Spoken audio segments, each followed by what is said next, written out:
Dziś opowiem wam o grze, która nie jest gotikiem i nie stworzyło jej Piranha Bytes. Mianowicie będzie to Call of Juarez od polskiego studia Techland. Zapraszam. Wplątani w niefortunny bieg wydarzeń zaczynamy grę jako niejaki Billy. Bez broni, bez amunicji, wykonujemy polecenia samouczka, żeby zapoznać się ze sterowaniem i mechanikami gry. W końcu trafiamy do celu naszej podróży, gdzie jesteśmy świadkami napaści bandytów na matkę protagonisty.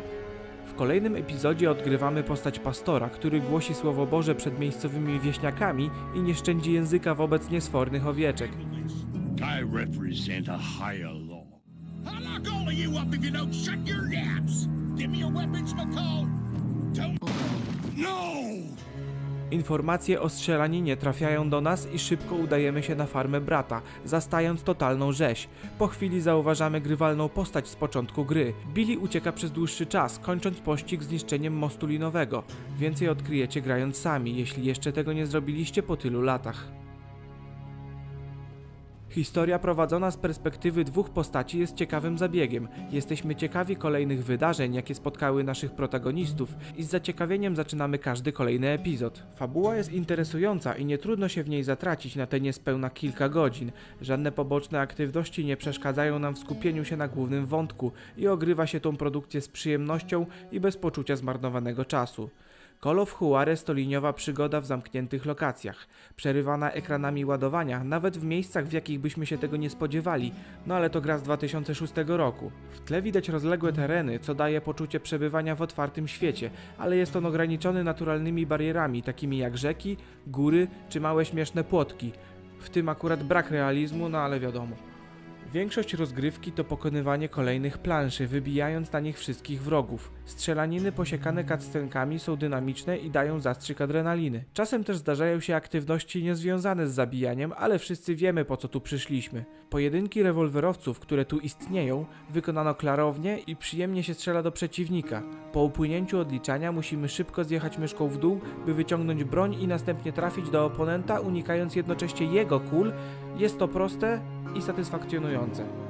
Do dyspozycji mamy rewolwery, karabin, łuk i lasso. Każdy z tych przedmiotów wykorzystamy podczas gry. Nie ma tu zbędnych rzeczy, chociaż na przykład na początku dostaniemy do ręki Biblię czy wiadro z wodą. Potem też zdarzają się takie odstępstwa i moim zdaniem to dobrze, no nie tylko te pukawki. Muzyka idealnie odzwierciedla klimat Dzikiego Zachodu. Nasze oczekiwania pod tym względem są zaspokojone i człowiek ma wrażenie, że pisał to sam Ennio Morricone. Utwory dopasowane do akcji mówią nam, co się dzieje na ekranie.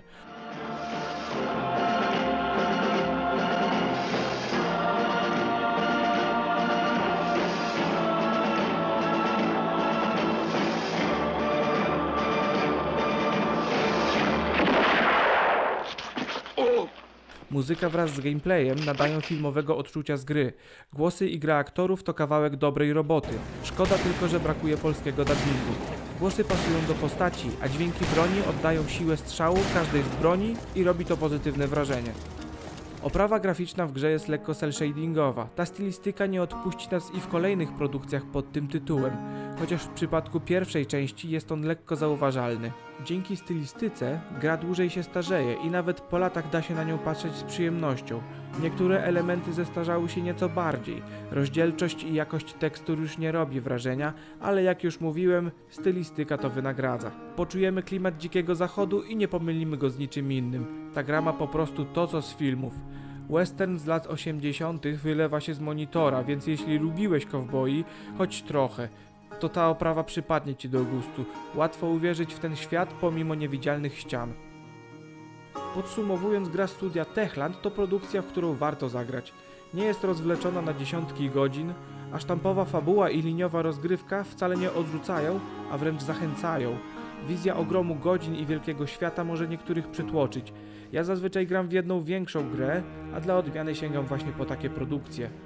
Call of Juarez to gra warta ogrania. Produkcja nie prezentuje się zbyt bogato, grafika jest już trochę stara i brak polskich głosów, ale jeżeli jeszcze nie mieliście z nią do czynienia, to kupicie ją w paku 3 gier za niewielkie pieniądze na Steam, więc tym bardziej warto, bo kosztuje to prawie nic.